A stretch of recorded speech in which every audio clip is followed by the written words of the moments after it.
Hey, what's going on, family? This side from No Picks Podcast. It's Joe checking in, No Picks Podcast. All right, so check it out. Today we have some comments from Trick Daddy that went viral. So he makes some comments about parenthood today versus what it was back in the 60s, 70s, 80s, 90s.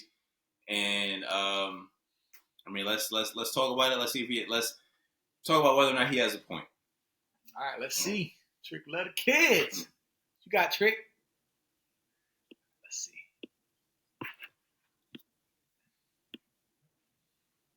Ass whoopings was the thing that kept us in line in my generation. I'm a 70s baby. Me too. That's right. Like I feared God, the police, and my picking that mama. switch. Picking that switch. Yeah, you had to go pick your own switch, right?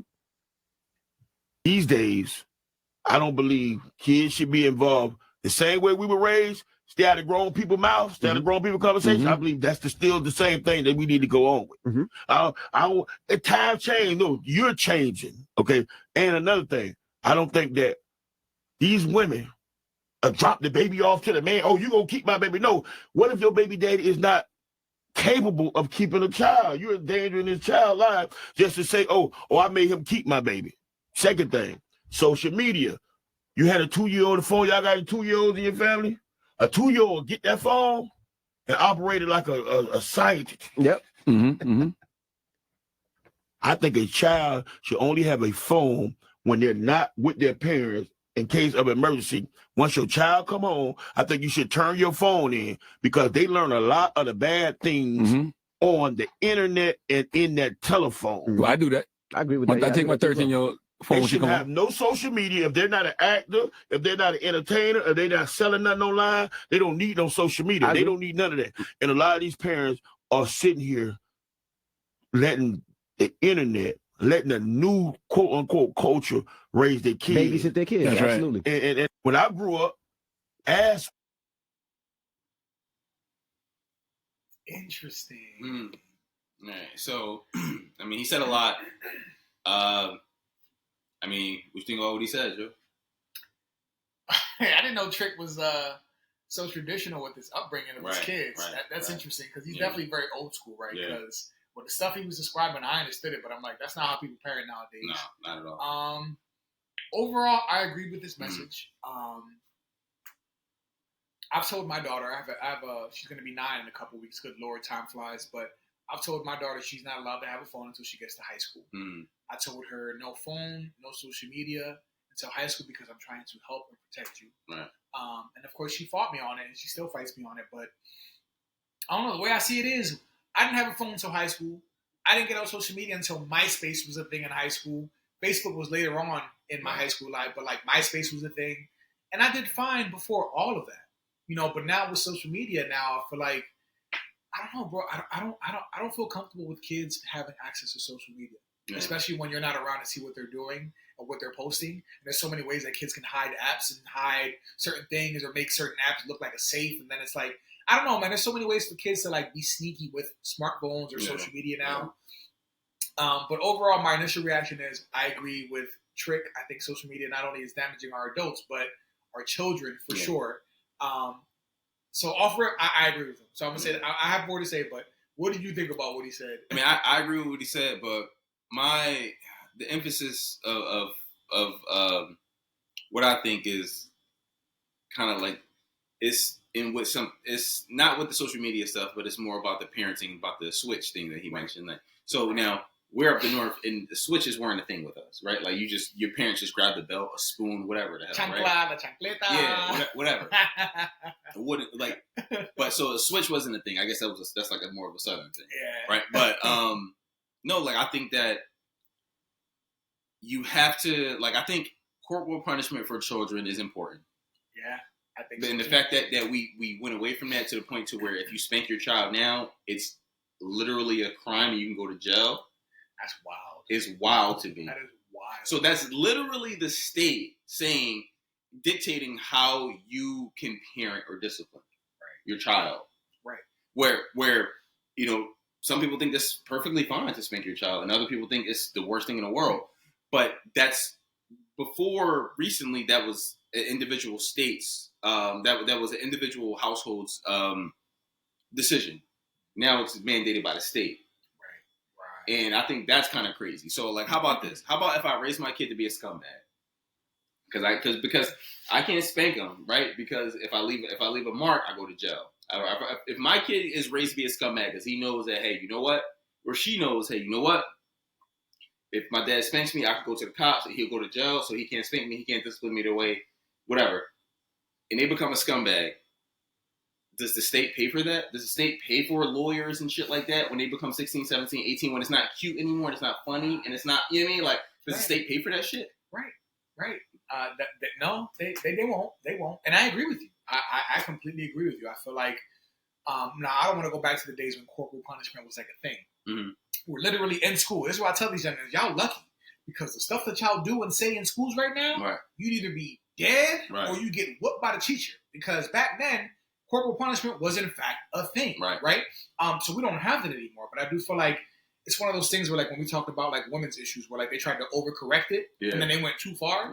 And now they did it to the detriment of, like, men, and, in my opinion, society. And I feel like when you try to go too far to overcorrect things, you go too far out. So now you can't put hands on kids. Now it's looked down, or there's a stigma on beating your kids. Now kids have more protections and more rights, and it's so different now. But our kids, in my opinion, are much worse now. Yes. They're soft. Yes. They don't have thick skins. They're entitled. Some of them are so bratty. Right. And some of them, you ever see a kid and think, like, yo, if I could beat your ass, you'd be all right. Right. If I had permission to beat you, you'd be all right. Because I would whip your ass and you would fear to do whatever you just did again. Because, you know what I mean? Like, if that was a thing, society would be better. Let me say this. So for me, right? So I mean, so for me, my thing is this. My personal opinion is that you have to have a level of fear in order to operate properly in society. For example, that sounds crazy, right? But let me say, for example, it's true.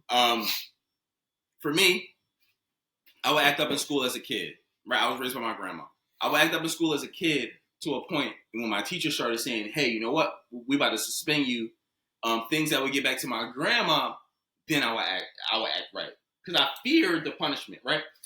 Same thing with, you know, being a drug dealer and stuff like that. Like, people, listen, I'm from Philly. I'm born and raised in Germantown, right? You think people came to me all, hey, listen, I went to Catholic school with mostly white kids. So they're like, yo, like, listen, take these drugs that white kids like, take them to school and sell them. I was scared to do that ultimately because I'm like, yo, you know what? If that happens and I get locked up or something like that, then I end up in jail. Like, I feared the punishment, which is why I didn't do it. Right, so for me, the punishment was everything. And if it was just if I knew I could sell drugs and just get away with it, just because I'm just a young black man struggling in this world, I would have sold drugs, bro. Like, because the punishment wouldn't have been the benefit would have been more. It would have ranked higher than the punishment. But for me, the punishment ranks higher. So I'm like, yo, you know what? I'm not trying to do that. And that's the thing for me. Like, punishment is everything for there are a variety of reasons for administering sentences for crimes, and being a deterrent is a big deal. So that way, if a judge or whatever, a county or whatever, gives somebody like a crazy sentence, other people look at that sentence and say, yo, I'm not going to do that thing. If you're smart. Some idiots will still do it, right? But if you're smart, you'll be like, I'm not trying to do that anymore. You can curb behaviors by having certain punishments that people are like, I'm good on that. So I completely agree with you. I think, and I've told this to you before, but I feel like one of the things that happened as time progressed is that parents became more like, I'm trying to be friends with my kids. Right, I agree. And I told you, I'm not for that. I am not my child's friend. Yeah. And I've told you on camera too, on one of our previous episodes, I told my daughter a long time ago, I'm not your friend. I'm your father. Yeah. When you become older, when you can have more abstract thoughts, more deeper conversations, we can work on being friends. That don't mean I don't love you. That don't mean we can't joke, but you're not going to call me out my name. You're not going to play with certain boundaries as if I'm your friend, because I'm not. Because then they get comfortable. Right. And I'm going to have to beat you, and it's my fault for letting you get comfortable to do that. Right. I'm still going to beat you, though. You know what I mean? That's not going to save you from the ass whooping, but I'm still going to beat. But parents are so busy trying to make sure that their kids like them. Right. And I'm like, I don't care. I don't want my child to like me. I want my child to be competent. I want my child to be well behaved. I want my child to represent our family well when he or she is out there. I want my child to succeed in life and be ambitious and do well in school. None of that. They don't have to like me for that. You can hate me and still be at the top of your class and go to college and be successful. You're welcome. Right. Because as a child, some things don't click until you get later on in life. Yeah. You know what I mean? There are so many things in life that I'm like, damn, I'm so happy my grandparents did this to me. Or my parents. You know, you don't realize it until you're older. Like, damn, or you become a parent. So that's what I would say. I'm with Trick because I feel like now parents now are trying to be friends with their kids, bro. Yeah. And I'm not with it. That my child is not my friend. I want them to love me. But if you don't like, I feel like, and I've said this before, if your child loves you and likes you and has no issue with you, you're doing something wrong as a parent. Because kids are not supposed to like you. They're not. When parenting kicks in and you stop them from doing all the stupid stuff that they get themselves into, they will be irritated by you. That's okay. You can be irritated. Right. But you're still going to do what I told you to do. So I'm with Trick, bro. I'm with it. I feel like, I don't know, man. And parents now, like, it's like, if I can't discipline your kids, and then when you come to school and I'm telling you about your kid, and then you defend your child, or you're just as ratchet as your child is, I'm like, what do you do at that point? What do you do? Now, where Trick lost me was when he said, "Oh, when moms bring their kids to the baby dad, and the baby dad isn't set up to take care of the kids, why would you give your kids to the baby dad if he's not equipped to do it?" That's where he lost me. Okay, because I'm like, at that point he made 3 points, right? The corporal punishment one, the point was about the baby dads, and then about the social media stuff, right? You addressed the social media stuff, we just addressed the corporal punishment stuff. Yeah. But the second point. Listen, I think both parties are equally ridiculous. Right. Because she's ridiculous for procreating with a man that can't provide for his child. Right? And he's ridiculous for the same reason, for procreating and not being able to provide for his child. Yeah. So no. Like with Trick, I disagree because he kind of blames the mom for that in that situation where he's like, well, it's your fault for giving your child to him, and he can't take care of the kid. If he couldn't take care of the kid, one, he shouldn't have made a kid, but two, she shouldn't have made a kid with him. It's all bad. Right. It's not good. No. Both parties are equally to blame in that situation. If both of y'all are on government assistance, y'all shouldn't be having babies, probably. Yeah, we probably shouldn't. Right. We should. I'm with Trick, man. Listen, I'm old school. I'll tell you right now, I'm very old school, so I agree with a lot of what Trick said. But I also feel like if you do it well, you don't have to beat your kids as much too. I'm not saying beat your kids every time. Right. You know what I mean? That should be like maybe the last resort or after a couple conversations. You know what I'm saying? But it's going to happen after a while. Yeah. But I don't know, man. I feel like if you're taking care of business, then you don't really have to beat them. Like kids, I think. Okay, so tell me if you agree. Kids need to know that, like, at the end of the day, there's going to be like a severe consequence for severe punishment for severe actions. Right. They need to know at the end of the day that, like, you know what, somebody's going to check this shit. Right. If they feel like, yo, you know what, nobody's going to check it, then they'll do what they want. That's what. Right. Bro. Right. Take kids out of it. That's how human beings are. If there's no accountability, if there's no consequence for what we do, if there's no shame, if there's no judgment, if there's no consequence, why would we stop doing that? Why would we? Why? Why would I stop exploiting why would I stop exploiting the welfare system when they're not going to check up on me and see if I'm looking for work or if I'm actively looking? You know what I mean? Like, if they just giving me free money, not free because I'm paying for it, damn it. We pay for it, our tax, but if they just give me bread, what incentive do I have to do anything different? You know what I mean? That's how you make it. Yeah. So same thing with adults, same things with children. I completely agree with you, bro. When that's what we have to teach children, that actions have consequences. And I'm okay with being a bad person. I'm okay. Some people had that dad where mom would be like, when dad get home, I'm going to tell him. Right. And kids would be like, oh, no, don't tell daddy. Yeah. Because daddy was home and daddy's going to stick that foot in that butt. Yeah. I'm okay with being that person. Yeah. Let them fear me. They don't have to like me, but you're going to respect me. And you got to put that fear in kids. Yeah. And my final thought on this is that when you think about, like, say, single mothers, right? Mm-hmm. When you're raising a boy, when that boy gets to like 7 or 8 or 9, depending on their growth spurt, when your beatings no longer affect him, when he realizes I'm stronger than mom, I can overpower mom. Now, he might not act on it. Right. But as a man, as a growing man, he knows I'm not physically intimidated by you no more. He might start going sideways. Right. If there's no man in that house to keep him in check, that's why I my heart goes out to some of these single moms, because it's like, yo, if you got a son, keep that boy with his dad. Right. Because at a certain point, he's not going to respect you and fear you. Yeah. And when that's gone, that boy's going to do whatever the hell he wants. Yeah. And that's a wrap. And that's why fathers got to be there because we're bigger. We have the strength. We have the size at times. Yeah. Try me. Yeah. Try me. Right. You think you a man? Right. Try me. I'm going to knock you aside. You see what I'm saying? It's a different vibe. I can look at my son's eyes and be like, he knows what time it is, right? Exactly. But this is the thing. So I got a story too, right? So we love telling stories on Nopick's podcast, right? It illustrates what we want to say. So I was raised by my grandma. You know that. So she put me in Catholic schools. I was in high school. I'll never forget this. I came back and I had to go to summer school because I was messing up. I didn't really care, right? So my attitude was, you know what? My attitude was basically, you know what? If my mom and dad didn't care about me, then who cares? Right? So because I was raised by my grandma, like I said. So I just had a nasty attitude when I was a teenager. And a lot of people probably wouldn't have liked to be around me, right? So my grandma being one of them people. So I came home and I'm like, I gave her the paperwork, like, okay, well, just sign the paperwork, pay the money, and I gotta go to summer school. What's the big deal? And she's like, yo, like, she's looking at me, she's like, yo, Tyrese, like, yo, you gotta do better, listen, this and that. I'm like, okay, grandma, you act like you didn't do anything wrong. Like, just sign the paper so I can go. Like, what are we talking about here? And I was just kind of, but I was acting like this with her for a very long time, right? So I was kind of being a jerk off to her for a very long time. And I'm just like, just sign this. Like, I got nothing to say to you. And she just like, she signed a paper or whatever, and she's just like, all right, well, whatever. But there was nothing she could do to scare me physically, right? Because she hit me a couple times. It hit me with a broom a couple times. And I used to sit there. I'm 16, 17-year-old kid. I'm looking at her, this 65-year-old woman. I'm sitting there looking at her like, man, if you don't get up out of my face, man, like, stop playing with me.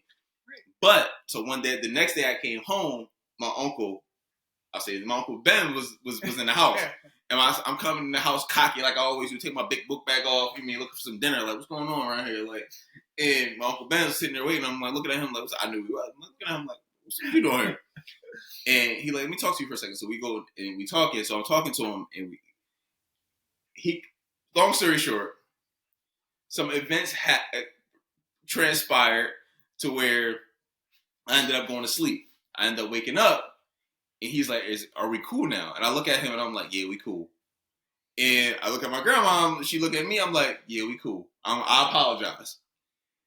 And guess the following semester I was on the dean's list. And I just wasn't I